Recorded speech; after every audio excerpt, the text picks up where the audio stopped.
Good evening, it's John Heaton, and this evening I'm going to talk about this album, Tug of War, from Paul McCartney, which came out in April 1982, and which has just been released as part of Paul's archive collection. Here, with a bonus disc, which I'll talk about as well, but I'll start off reviewing the original album. This was Paul's first album to come out since John's death, and at the time expectations were pretty high because us Beatles fans had been slightly underwhelmed by George and Ringo's efforts from 1981, Summer in England and Stop and Smell the Roses respectively, and so we were really rooting for Paul to show that the ex-Beatles still mattered, if you like, and he didn't disappoint. This album was a long time in the making. Produced by George Martin, recorded in Montserrat, among other places. A few guest artists here. This was the end of Wings, which is a shame in some ways, but Denny Laine does feature on many of the tracks on this album. And Carl Perkins guests on one track, Stevie Wonder guests on two, Steve Gadd, the drummer, on one, Stanley Clarke, the bass player, on another. So some good names, and the cover art is just outstanding. I mean, this is a brilliant cover, and that's one of the things which Paul had been criticised. His previous few albums, maybe the cover wasn't too great, although Back to the Egg was hailed as a great cover. This is a beautiful painting, and good cover, and good inner sleeve picture of Paul in his living room in what I assume is Montserrat, because you can see the sea and the umbrellas outside there. So really nice packaging, nice words, and he was solo here. He'd been solo with the previous album, McCartney 2, but that was more of a experimental affair and wasn't really fully produced. This is a strong, full production effort, and it's, for the most part, very well produced, and the songs are of outstanding quality in many cases. If you're going to make a slight criticism of this album, the production is a little bit slick, and maybe the overall tone of the album is a little bit on the sweet side, the saccharine side, so not too many rockers here in comparison to, for example, Back to the Egg from 3 years previously. But it's good quality material. So it starts off with the title track, and one of Paul's best songs of the 80s, no less. Good video comes with this, and you can hear Denny Laine on electric guitar, so it's almost, and Linda on backing vocals. So it's almost it could have been a Wings track, and it actually sounds pretty much like a Wings track, and it's a great melody and great words as well. I think some have suggested this song was, I'm not sure if it's a tribute to John or just hats off to John. I'm not sure. Don't really see the connection. I do on Here Today, which comes later, but on this one, I don't know if there's a connection. But having said that, I think John would have approved of the lyrics on this track. I think they're a strong set of words, and as he said, Paul is a capable lyricist when he wants to be. So, good start to the album. Take It Away is the single, the second single off the album.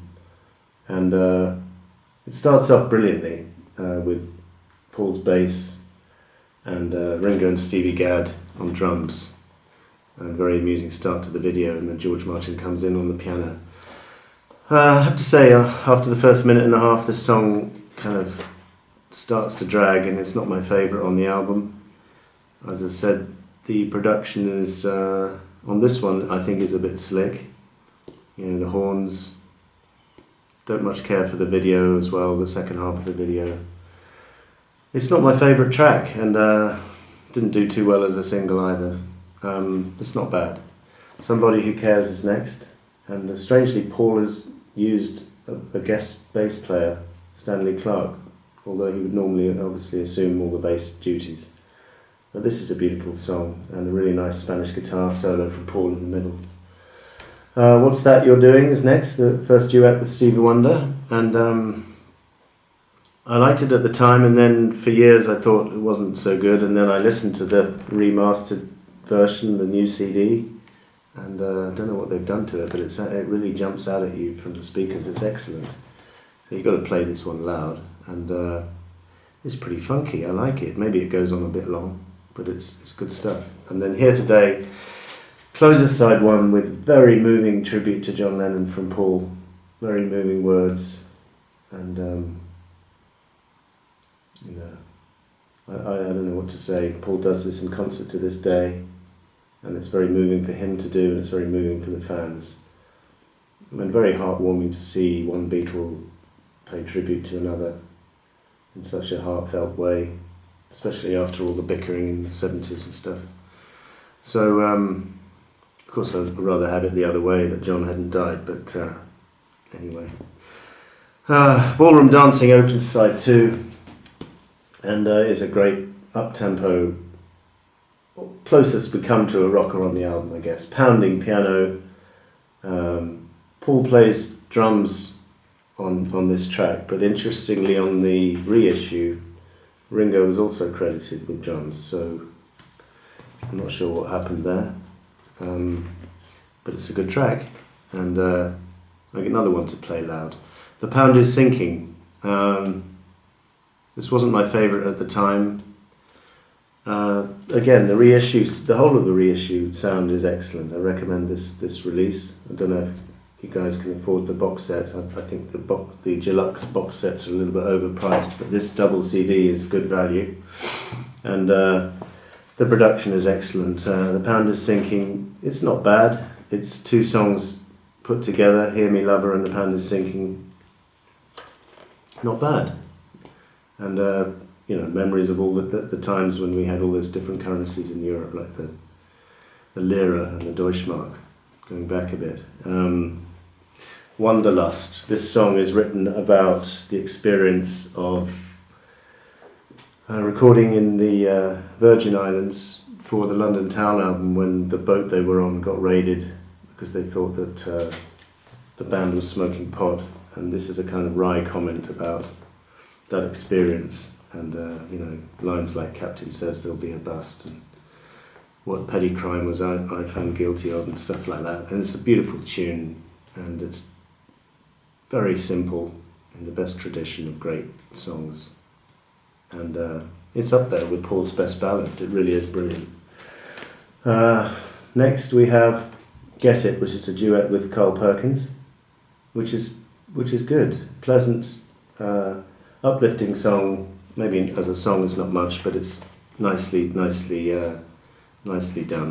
and I like the laughter from Carl at the end, although we're not in on the joke that he was actually laughing at, but he obviously found it very funny. Then there's a bit of a Link bit on the vocoder, and then Dress Me Up as a Robber, which is a marvellous experimental song. Maybe could have belonged on the previous album, McCartney 2, but this is more of a production job, and George Martin does a good job here with the brass, and I love it.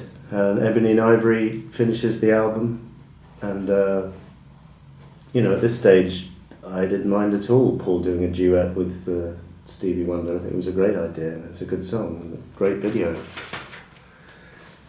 You know, when later on he collaborated with Michael Jackson and others, I thought maybe he was, you know, doing it a bit too much, and maybe just to have hit singles. But this first one, I know a lot of people don't like Ebony and Ivory, but I'll stick up for it. And then the bonus disc. So, you know, the album itself was it was hailed as a return to form, and maybe it was since McCartney 2. But if you ask me if it's better than Back to the Egg or London Town, I'd say not really. About on the same level. Maybe a little bit more work and care has gone into it, but song for song, not necessarily better. Although maybe the highlights of this are so good that you would maybe have to give this album a slight edge over the later Wings stuff, but there's not much in it if you do. So Wanderlust, Here Today, and the title track, I'd say the top 3 tracks. So I'm going to give this album 9.5 out of 10, and then I'll talk about the bonus material. And this starts off with a whole load of demos from recorded in Scotland in what we think is the fall of 1980. And I had those on this bootleg, which is more or less the same stuff as they've recorded on, as they've released on here, but there's a couple missing, like Unbelievable Experience was a good one, that's not on here. And Give Us a Corduroy was also amusing as well, which is not on here. Maybe I can see why they left Boyle Crisis off, because that's nothing to write home about. But it's a shame that those two are missing from here. But this was not bad quality for a bootleg, but this, now we have it in pristine quality, and it's great to have. And in many ways, the demos are as enjoyable as the finished album. I think it's great to see, you really get a fly on the wall view of how Paul put a song together, and he's pretty much playing the finished sound in terms of he's drumming and he's playing bass and guitar. So it's almost like how it would have sounded if these songs were on, say, I don't know, McCartney 2 or McCartney. They're not just him and an acoustic guitar. So very interesting. I wouldn't like to pick a favourite. I think they're all great. Ebony and Ivory is a bit short, doesn't have the verse, just the chorus. Dress Me Up as a Robber is tried a couple of times. Also nice to have the solo version of Ebony and Ivory, which was on this 12-inch single without Stevie's vocals, just Paul. Hadn't listened to that in years and years. And Rain Clouds as well, which was the B-side of Ebony and Ivory. Also nice to hear that again. Not a bad track at all, actually better than I remembered. And I thought that was a McCartney Lane composition, but it's only credited to Paul on the credits here for some reason.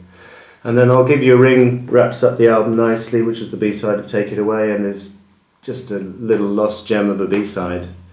Again, produced by George Martin, who also produced Rain Clouds. And a version of this turned up on the Band on the Run archive release on the One Hand Clapping film from 1974. So it's quite an old song, but he dug it out and it became a B-side. And I really like the tradition of recording B-sides which were not on the album. I think the artist really gave value for money to the fans in doing that. So, this is, can you believe it, 23 years ago now. And I remember when I first got this album, the side 2 was skipping all the time. I had to take it back to the shop about 3 times. So I haven't got too many good memories of the actual vinyl experience, if you like. But as an album, it's up there among Paul's best, and I love it, and I particularly have got back into it following the reissue, wherever it is, the archive release. So thanks for watching. See you next time.